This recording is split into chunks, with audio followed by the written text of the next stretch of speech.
So the other thing we need to do that, we need to obviously clear the list on the open trade, so it's should no longer contain any data.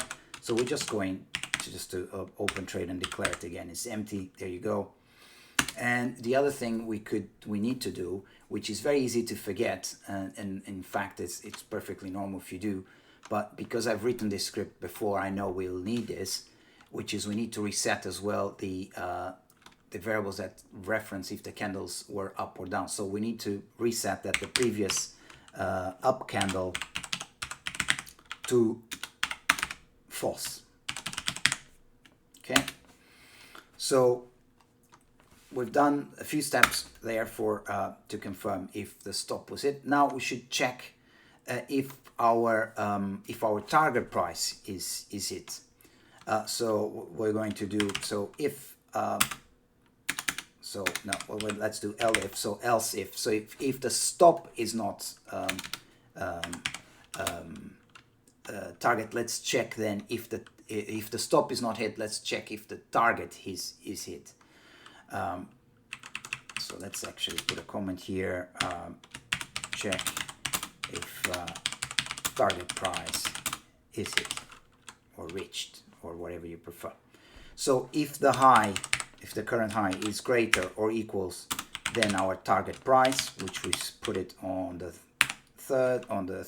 second row, then we know that our target has been reached. Pardon. So let's just create some space here, and so we can do the same step we done before, which is to append the data into our trade list. So we're going to do the trade, append, and put it on a list, of course, and it will be exactly the same as before. So it will be the open price, the date time at which the price was open, which is in column 1, and then the price at which the trade was open, which is in column 2, and it's the very same thing as before. No changes there.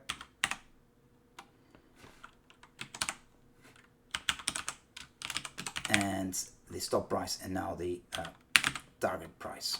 Okay, so we're going to append that, and now, as before, we're going to append the date at which the trade was closed. So it will be the date, and then what was the price that the trade was closed. In this case, was the target price.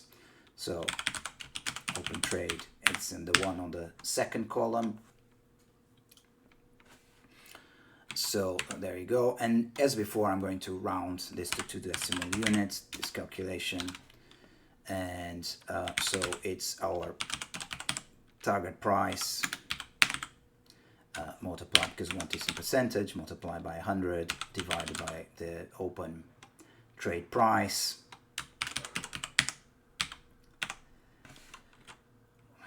Pardon. So we want the difference, and then round it to 2 houses. Okay. See, let's compile this. Do we have any errors? No. There you go. Successfully compiled. And as before, we need, if the trade gets closed, we need to clear the open trade list. So let's just open trade equals, pardon, and there we go. And again, as before, we need to clarify that we're clearing the status of the up candle. So the previous up candle, false. Okay.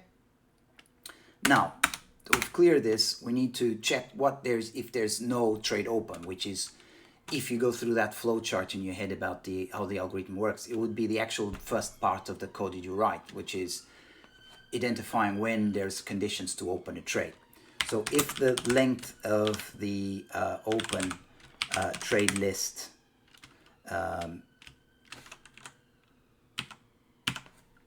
equals 0, so there's no open trades. Right, so now that the first thing we need to do is check if the body size of the bar of the candle is greater or the same as the value that we're setting up.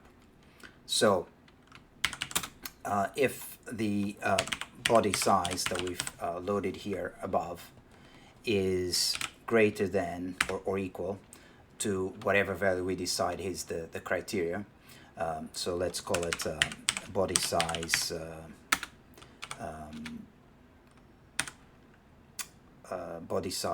filter, then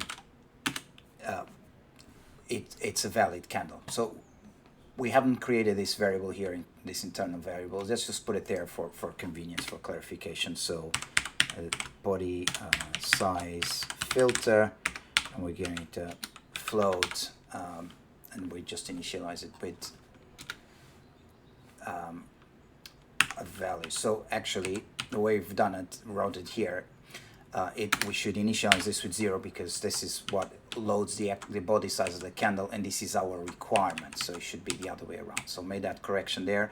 So I'm saying if this candle body size is greater than our body size filter, which currently we have at 0.02%, so this is in percent, then we have a valid up candle. So let's just call that variable that holds that, and we're going to set it to true. So that's the that variable created there. So now we know that that candle is true. If that's not the case, if the body size is not bigger than 0.02%, then of course the up candle equals false. There you go. Very, very simple. So what's the next stage? So we've created that. Now we're going to check if the let's in the situation where we already have the previous candle was up, and now we're going to check if the second candle is also up and has a body size bigger than our filter. So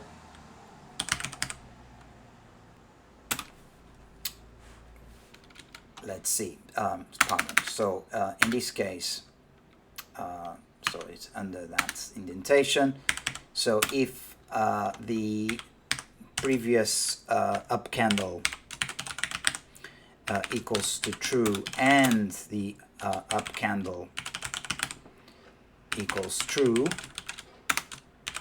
so basically we have conditions to open a long trade. Perhaps put a little comment here.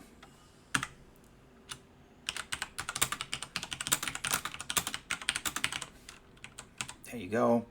So if that's the case, we can start loading the variables. So the first one is, so we have the date already, we have the open price, which is the close of the second candle. So we need to calculate the stop price and the target price. So if the previous candle low is smaller or equals than the current low, then the stop price equals the previous candle low.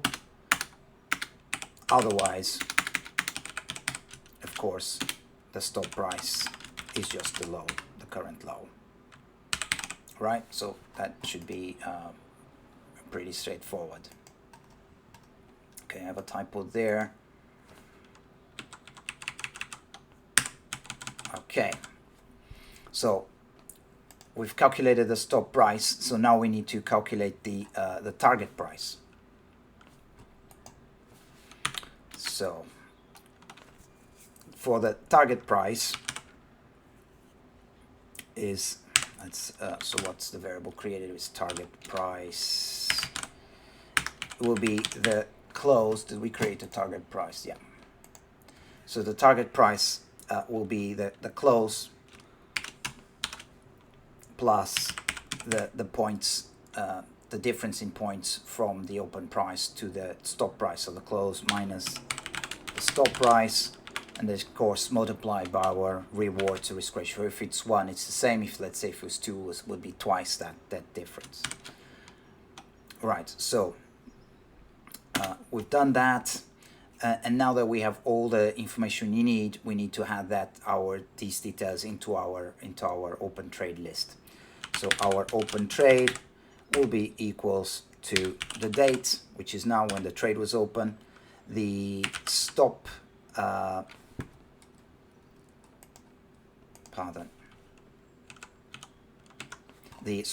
open price is the close, because the trade on our system is open at the close of the second consecutive open candle, and then of course the stop price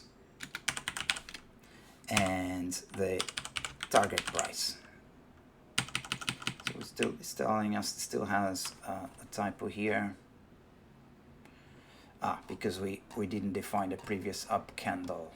Oh, we did, but there's a typo there with the camel notation. There you go. Right, so we've loaded the information we needed to our open trade, and so we're now into an open trade. So of course we need to also, if the above condition is not true, if the previous up candle is not true and the up candle is not true, we'll just say clear the variable. So previous up candle equals false. So now the last bit we're pending is to check if the current candle is up. So if the up candle is true, then we can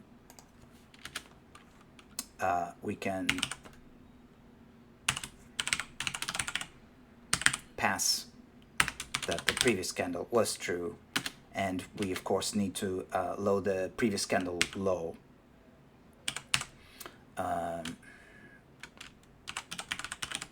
Which we called previous candle low, which obviously will be the low price.